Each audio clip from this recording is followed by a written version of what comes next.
हे पूर्ण परम ब्रह्म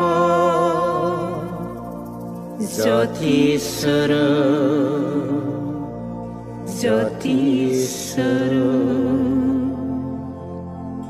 जिउ जिबिखौ जोङो नुनो हाला नायनो हाला बुथार बुथार जाबाय नायदो आरो बेबादि जाग्रा जालांबाय नायदो गोसोआ गाज्रि जालांबाय नालाय अननाय गैला जिब जुनारनि सायाव बेनिखायनो जोङो जिब जुनार नुबानो होसोबायो बुथारबायो जाबायबायो बेखायनो रायक्षसि बुद्धिया प्रबल जाबाय माने गोबां जाबाय बारा जाबाय आरो मा जिउ जिबिखौ एकदम बिराद माबा खालामबाय माने अयनाय खालामबाय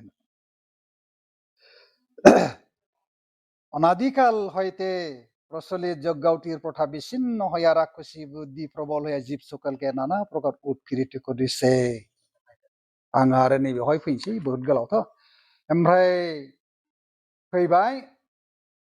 द्वितीयते ओमकार जप अप्राणायाम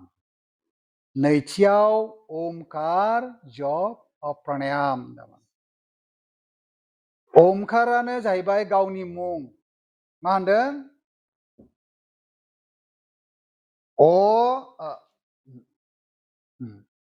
ओमकार परमात्मार नाम याहार मधे जे आकार उकार मकार आसे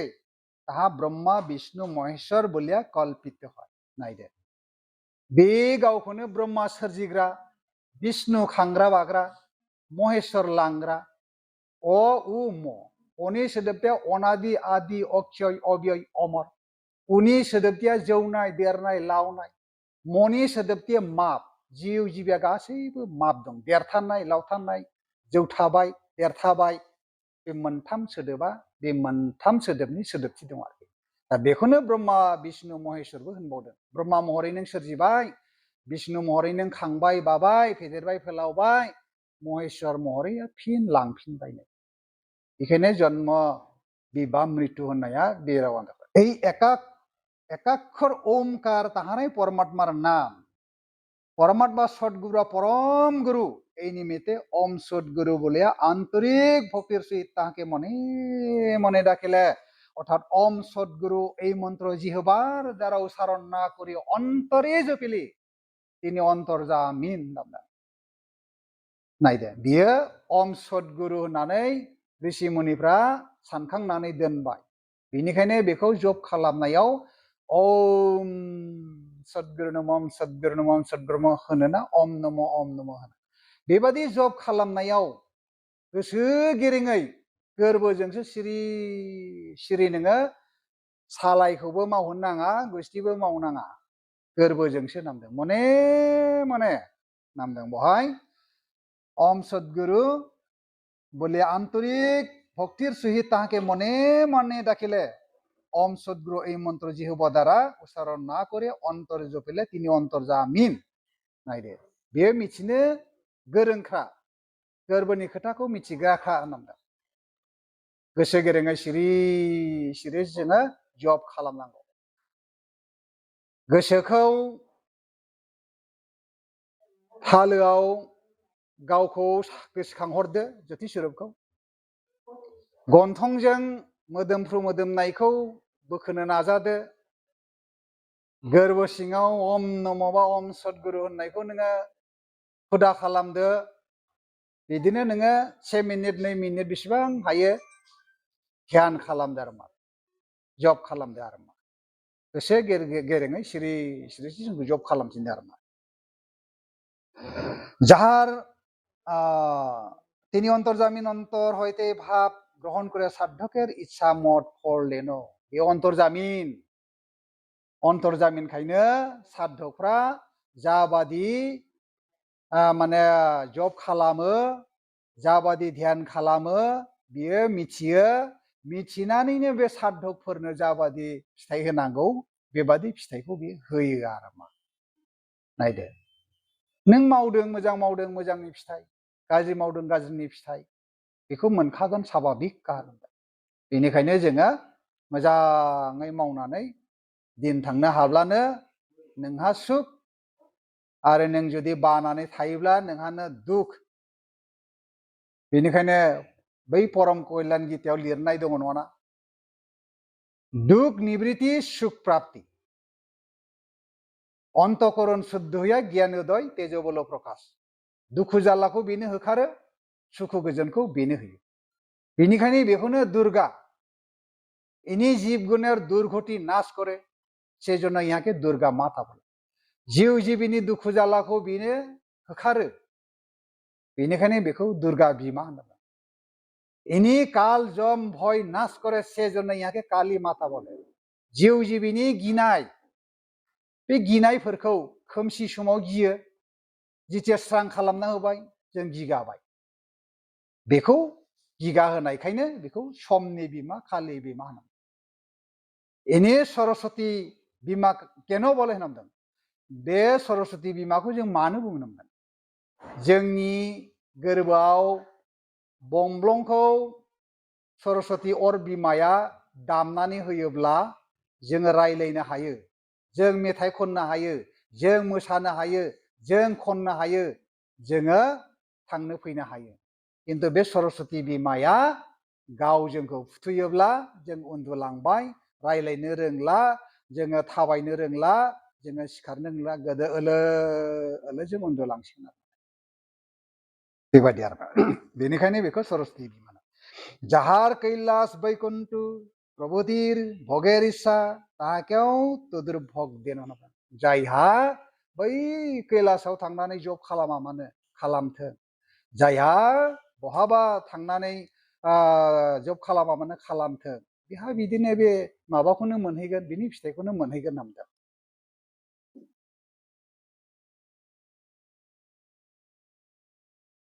যিনি নিষ্কামী তিনি সকল ফলাফল পরমাত্মাকে অর্পণ করিয়া উপাসনায় নিযুক্ত হন তিনি কেবল সৎস্বরূপ পরমাত্মাকে সাহিন বলিয়া পরমাত্মা তাহাকে অন্তর হইতে জ্ঞান দিয়া আপনার সহিত অভিন্নভাবে মুক্তিস্বরূপ পরমানন্দে আনন্দ রাখে যাই নিষ্কামী निष्कामी माने जेबो लुगैयै मानसि जेबो आसा खालामै मानसि बेबादि भक्तआ ना मोनदों गासैबो माबाफोरखौ मुवाफोरखौ जिरादफोरखौ गावनिनो होननानै जाय बाबाया जाय आइया गथाय सोमनानै जाबादि मावनांगौ बेबादि मावोब्ला ना मोनदों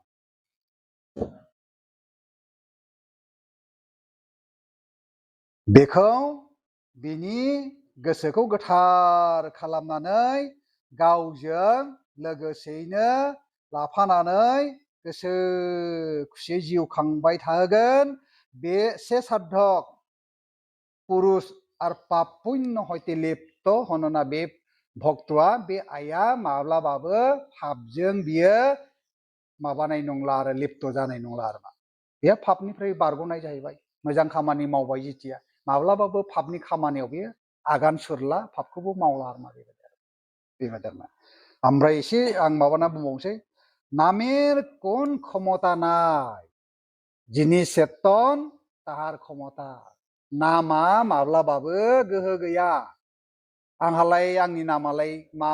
गोहो दंसै बाबानि नामालाय मा गोहो दंसै आं बारस'ना बुंदो नांगौ नांगौ एसेखौ बारा गोलावथार नामेर कोन क्षमता नाय जिनि चेतन ताहार क्षमता जाय गोथार गोथां बेहासो गोहो दं सोरहा दं जोंमा गुरुहासो दं ओमफ्राय रावहाबो गैया जिनि चेतन ताहार क्षमता ताहाराय उपर सकल निर्भर करे बिनि सायावसो बयबो सोनारो औ बयबो बिनि सायावसो सोनारो बयबो बिनि सायावसो आसा खालामो नायदो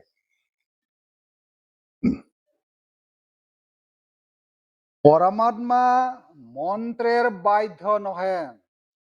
তিনি কোন নিয়মরে বাধ্য নয় परमात्माया मन्त्रनि बाध्य नङा बेयो माब्लाबाबो मानिबा नियमनिबो बे बाध्य नङा हाजार हाजार नों मन्त्र गायमालाय मा जानो संस्कृत गायमालाय मा जानो गिर्जा खालामबालाय मा जानो नामाज खालामबालाय मा जानो बाथौ गायबालाय मा जानो जाया बाबा मोननायमोन बेयो मन्त्रनि अधीन नङा बेयो मन्त्रनिसो राजा परमात्माया मन्त्रनि अधीन नङा मन्त्रनि राजासो তাহার অনিচ্ছায় তিনি কোন নিয়মরে বাধ্য নেন তাহার ইচ্ছা মাত্র সকল কার্যই সিদ্ধি হয় बिनि गोसोबादिसो गासैबो खामानियासो जाफुंजोबो आरो मा बिनि गोसोबादि खामानिया जायो आरो गुबुन जोंनि गोसोबादि खामानिया माब्लाबाबो जाफुङा नायदो ताहार अनिच्छाय कोन कार्जय হয় না बिहा गोसो गैयाब्ला नों जेखि खामानि मावा मानो माब्लाबाबो जाफुङा नायदो बेबादि होनो তিনি দয়াময় ভক্তিপূর্বক একবার ডাকিলে দয়া করিয়া ব্যবহারিক পারমার্থিক কার্য উত্তম রূপে সিদ্ধি করিয়া ব্যবহারিক পারমার্থিক উভয় কার্যে সিদ্ধি করিয়া দিতে পারেন তাহার দয়া না হইলে লক্ষ লক্ষ জপ নিষ্ফল बेयो अनसुला गोरबोगिरि बियो गुबुन नङा बयखौबो अनो रावखौबो अनै गैया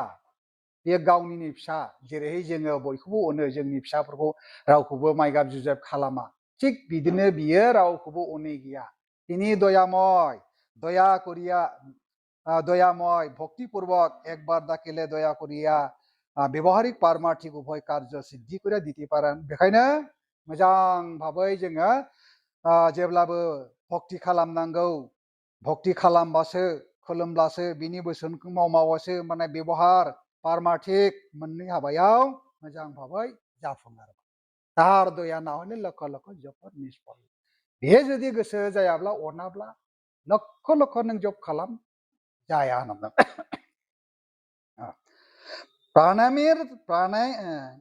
प्राणायामेर द्वारा देहस्थ चंचल वायु सूक्ष्मया स्थिर হয় जों जेब्लाबो जिउ बारजों जब खालामबाय थायोब्ला जोंनि गोसोआ गोथार जानानै गोसोआ चंचल जानानै स्थिर गोसोआ जयो आरो मा नायदो वायु যতই सूक्ष्म হয় ততই জ্যোতি স্বরূপ माता पितार प्रति निष्ठा भक्ति प्रेम बृद्धि হয় जेसेबां जोंनि गोसोनि जिउ बार सोदांनानै लानानै गोसोआ गोथार जायोब्ला अब्ला बे गोसो जाब्लासो जेब्लाबो परमात्माखौ जोङो गाबज्रिनो खुलुमनो गोसो जाबाय थागोन आरो माने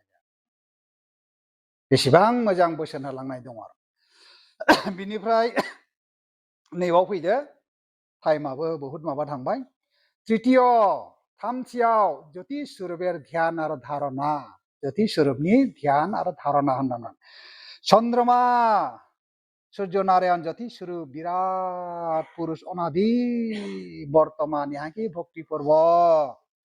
प्रणाम और ध्यान धारणा करिले उभय कार्य सिद्धि करिया दिते पारेन चन्द्रमा अखाफोर बिमा सान सूर्य नारायण बिफा ज्योति स्वरूपा जोंमा गुरुआ बिराट गावनो बिमा बिफा गोदो गोदायनिफ्रायनो दासिमबो दं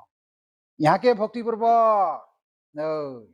बेखौसो जों खुलुमनांगौ जाय गोदोबो दं दाबो दं इयुनावबो दं बेखौसो जों खुलुम बेखौ फोथाय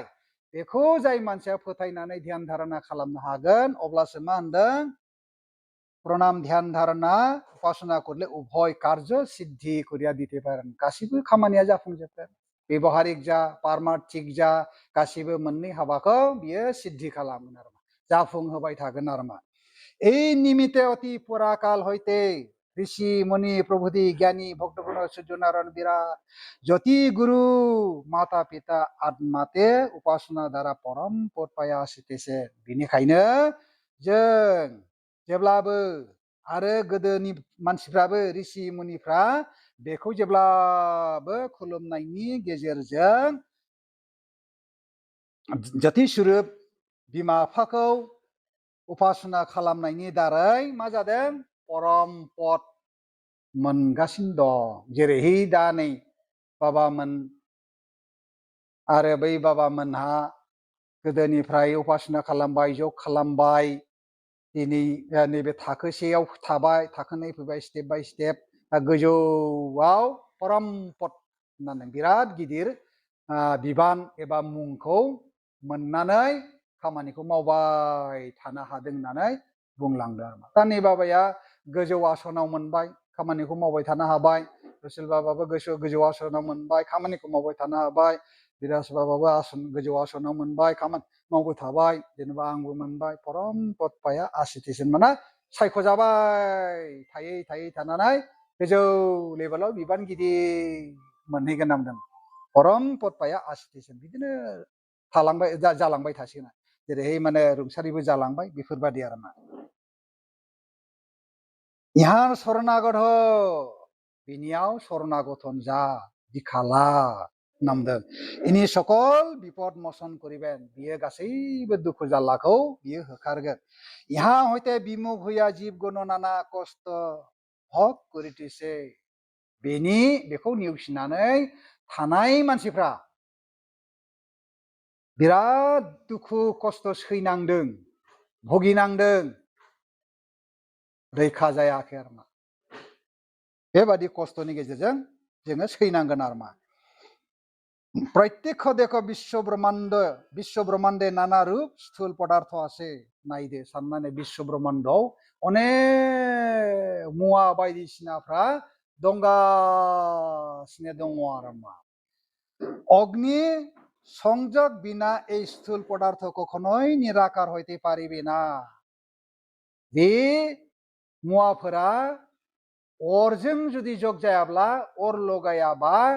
अरासो खामगारनानै बेखौ भस्म खालामनानै बेखौ मा खालामगोन निराकार खालामगोन नुनो मोननायनिफ्राय नुनो मोनै खालामगोन आरो मा बेबायदि এই স্থূল পদার্থ কখনোই নিরাকার হতে পারবে না যেমন তেমনি থাকে যাবে बेबादिनो जेरै एरैनो थाबाय थागोन होननानै बुंदों आरो मा সেরূপ তোমাদের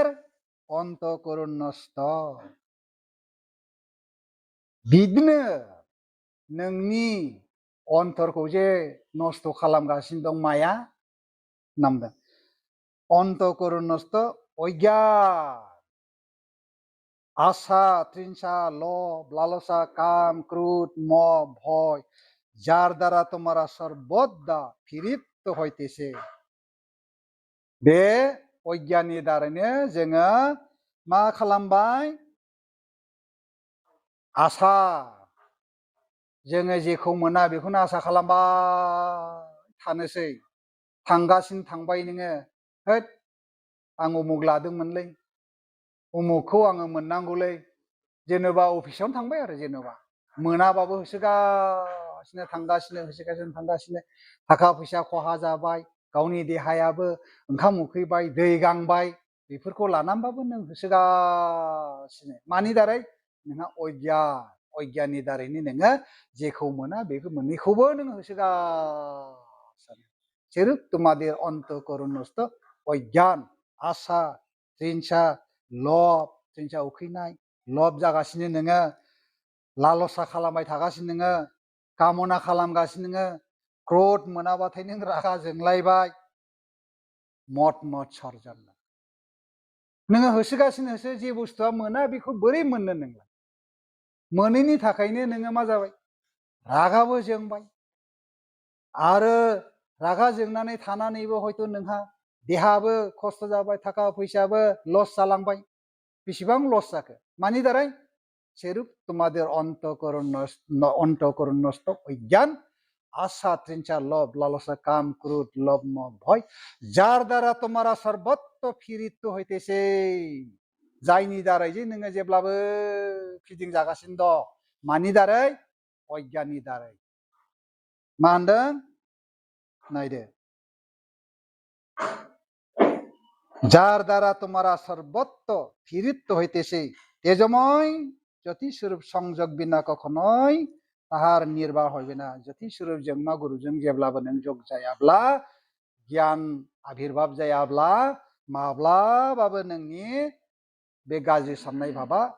खन्दन जानाय नङा जोबनाय नङा नायदो জ্যোতি স্বরূপ परमात्मार शरणागत হইলে তিনি জ্ঞানাগ্নি দ্বারা यहाँ देखिके भस्मीभूत करिया जीवी आत्मा परमात्मा के अभेदे प्रत्यक्ष कराया साधक के मुक्ति स्वरूप परमानंदे आनंद रूप राखेन ज्योति स्वरूपजोंसो जग जानो हाब्लासो अब्लासो अज्ञानखौ फोजोबनानै गियान होनानै गावजों जोंजों मोजां भाबै मिथिनो हानाय जानानै मुक्ति स्वरूप मुक्ति होबाय। मुक्ति मोनबायबा जों गियान मोनबाय, गियान मोनबायबा जों सान्ति मोनबाय, सान्ति मोनोब्ला आरो माथो दंबावो। बेनिखायनो परमहंस आफा बुंदों जे बस्तु बिसाद बस्तु बध गियान गियान बध सान्ति आलस्य कार्जहानि जाने बे होनदों। बेखायनो जों बेफोरबादि मावाबा अज्ञाननि दारैनो जोङो फिदिंजाबाय थागोन। दहय बाबानि आयदा सत्य लाभेर प्रतिबन्धक होनो सत्यखौ मोननो गोब्राब जाबाय बन्धन। बेखायनो परमहंस बुंदों सत्यके जे साय से पाय होनना बुंदों। लोके सत्य साहेना सेजन्य सत्य अति दुर्लभ। लोगफ्रा सैथोखौनो नागिरा, सैथोखौनो मिथिनो नागिरा नालाय बे सैथोआ बिराद गोजान जानानै थायो। लोके सत्य साहेना एजन्य सत्य अति दुर्लभ। लोगफ्रा सैथोखौ नागिरा नालाय सैथोआ बिराद गोजानाव थायो। बेखायनो सत्य लाभेर प्रतिबन्धक